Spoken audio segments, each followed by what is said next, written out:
Good afternoon, everybody. It is October 25th. It's a little bit breezy, a little cool. I don't know if it's 10 degrees out or not, but it definitely feels cold when you're in that wind.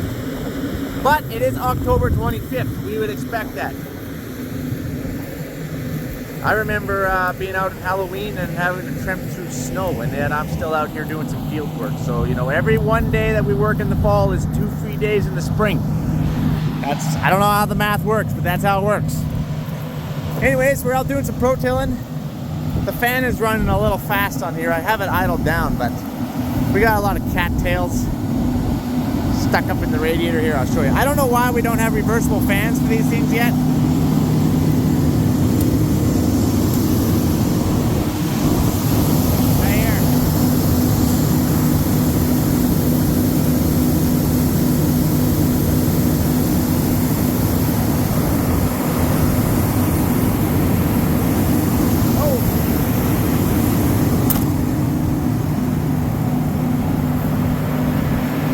Yeah, I'm gonna have to pull that out in the morning, I guess. Anyways, we're actually working a whole field. Not very often do I protill whole fields.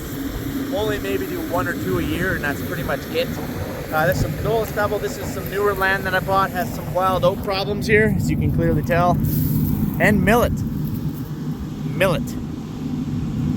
We do not have any millet at the South Farm. Completely eradicated it. But up here, there's millet. We don't even have any wild oats at the South Farm. Pretty much eradicated. I'm not saying that they're not there, but we don't have problems with wild oats or millet down south. We used to have some problems with Japanese and downy brome, but since we've been using Group 2s, grassy, we've completely pretty much eliminated most of our grassy weeds down there. So now we just kind of do the broadleaf thing. But up here, taking on some new land, and it has got some problems. So anyway, we threw out some Avidex on here, which is a granular. It's for grassies, and it's like a residual. And it would have been better probably to protill it and then spread it, because it's got to be soil contact. Like, you need some soil contact. But anyways, we didn't. It just didn't work out. Timing didn't work out that way. So anyways, we still spread it. Now I'm just protilling it in, kind of working it up. You gotta incorporate it, they say. So I don't know if it's gonna do anything. That's a lot of those granulars, hit and miss. Like Edge, I've had some decent success with Edge. I can't remember what group that is. I want to say it's a 3, but also granular residual in front of lentils or something like that, mustard. And sometimes it's worked pretty decent, and other times you don't even think you even spread it out there. Oh man, and obviously we're working up some sprayer, that's why we're here. Clearly we don't have any soil contact at all. But anyway, let's get cracking. I'm a little cold. Oh yeah, we should look at the protill. Man, I always forget to look at the protill. I do like the Degelman protills. We have one of these back at the South Farm as well. I choose to run notch blades front and back. So these notch blades are on an angle like this, and then these bad boys are on an angle like this. Yeah. With the rubber packers. What I don't enjoy doing, and anybody who ever run a protill would tell you the exact same thing, is it's not fun to plug your rollers with mud. These are not meant for mud. Wet soil and protills don't typically go hand in hand.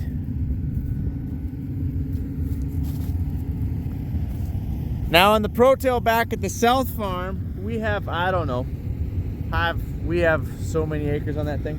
We've put on so many hubs, new hubs, and rebladed that thing so many times. And we've had to do all the bearings and the rollers, and I think they had to put all new rollers on. Like a whole new roller. It's a I want to say it's like a 2014 or a 2013 or something like that. And it probably gets like 5,000 acres a year type deal. Like, it gets quite a few acres a year for a protill.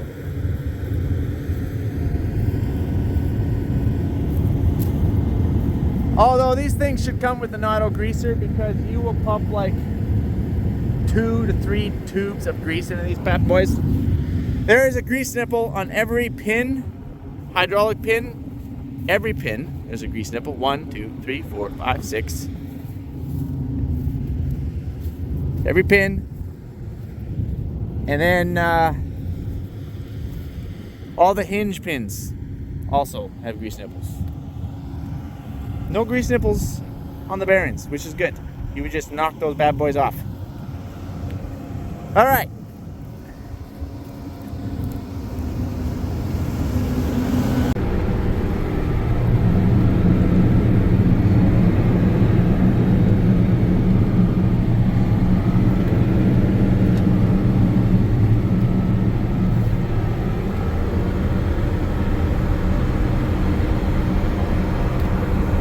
I typically go right around that 8 to 9 mile an hour.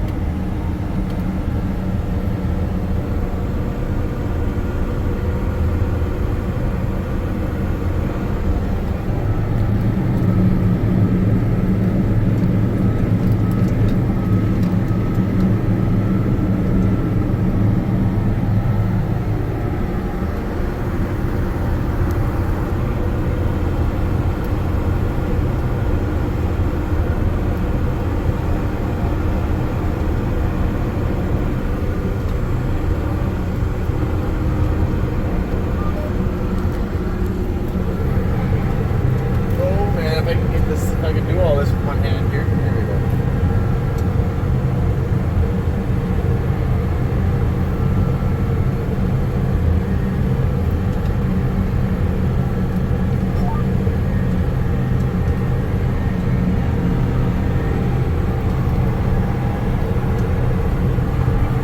Mike, are you gonna go back for that little bit of a miss on the headland? No.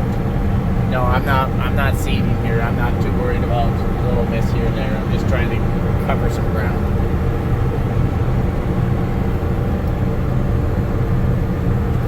I know, I gotta shave. Like, this is getting bad.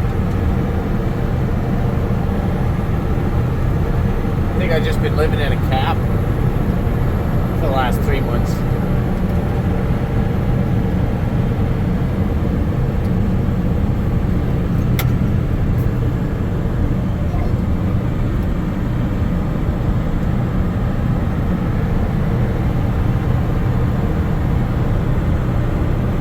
Also, normally I rent a mower and I mow all the cattails down, but not going to happen this year, just due to we just don't get time.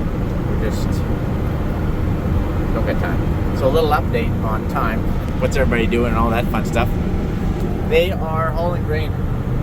We are trying to fill some contracts. This is a low power line. Oh, we made it. We're alive. We're alive. There's a couple low lines around here. I always cut these bad boys out for that very reason. We got a couple lines back at the South Farm that you can see out your window. Like, you just can't go. You can't go in. We should really call those in and get them lifted. Obviously, hot summer days are the worst. They sag the most. Anyway, going back to what everyone's doing is we're hauling grain. We rented a mower at the South Farm and we were mowing down some weeds, like stuff that we went around, the kosher weeds, Canada thistle patches, stuff like that. That was in our lentils. Also slew grass and the odd cattail even down in the South Farm. That's done. That's been returned. I should really adjust my depth in that protill so it's not dog track. Throws my OCD off. It really bothers me.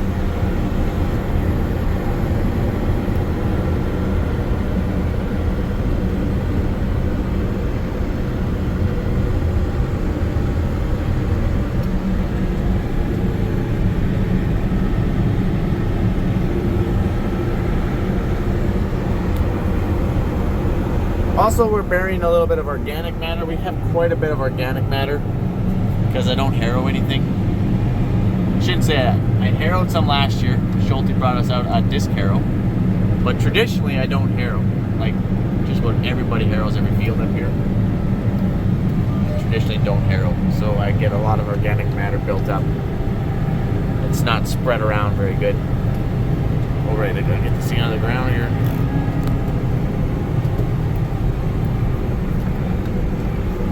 Hold on.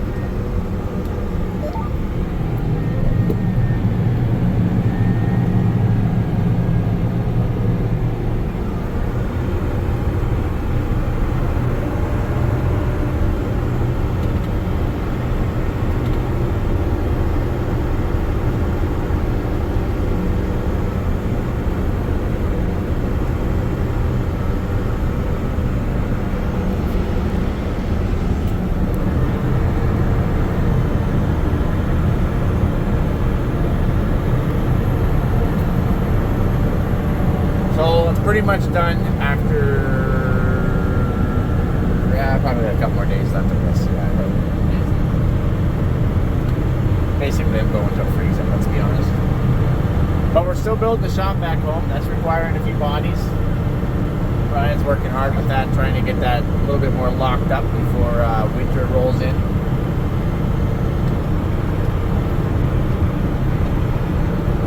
Quite a few guys have now left for the season because I hired quite a few seasonals.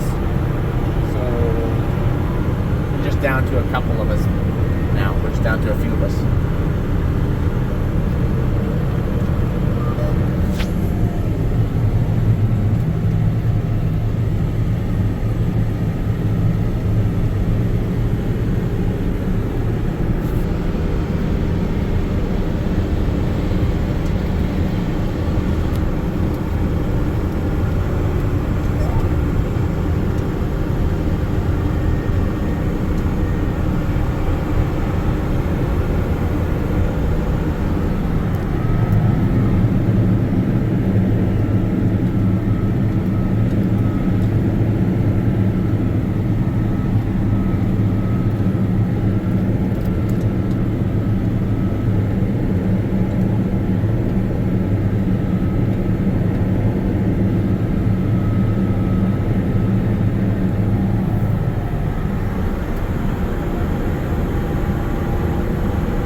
So, a little summary, I guess, on the season.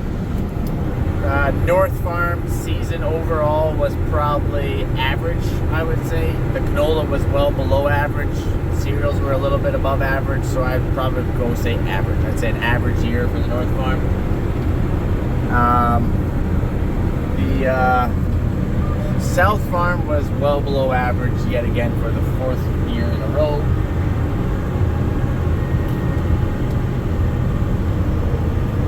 I think the highest yield we ever cut would have been that wheat. I can't remember what that went now. And then the lowest yield that we cut was large greens, and I think they were like, I don't even know if they cracked 5 bushel. I don't even know if they made 5 bushel. So we can't sustain these years like this for very much longer. We've had 4 bad ones, really, really bad ones, unprecedented bad ones. Talked to some old timers and said this was worse than the 80s. Like the 80s was like nearly a decade long drought.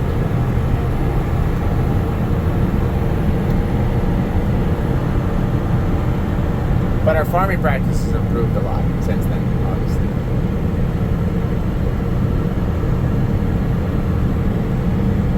But yeah, that's kind of it in a nutshell. Just doing fall work, trying as much fall work done as we possibly can. We're winterizing the sprayers, winterizing the sprayer trailers. I'm doing some last minute maintenance.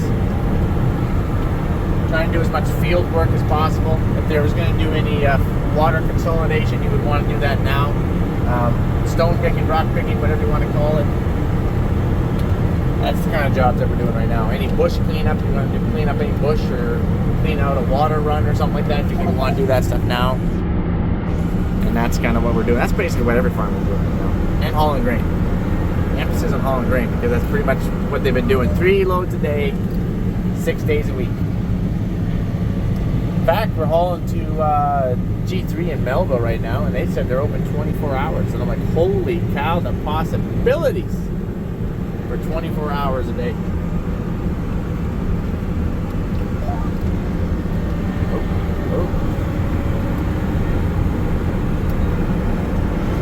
All right, guys, I'm gonna let you go. That's kind of it in a nutshell.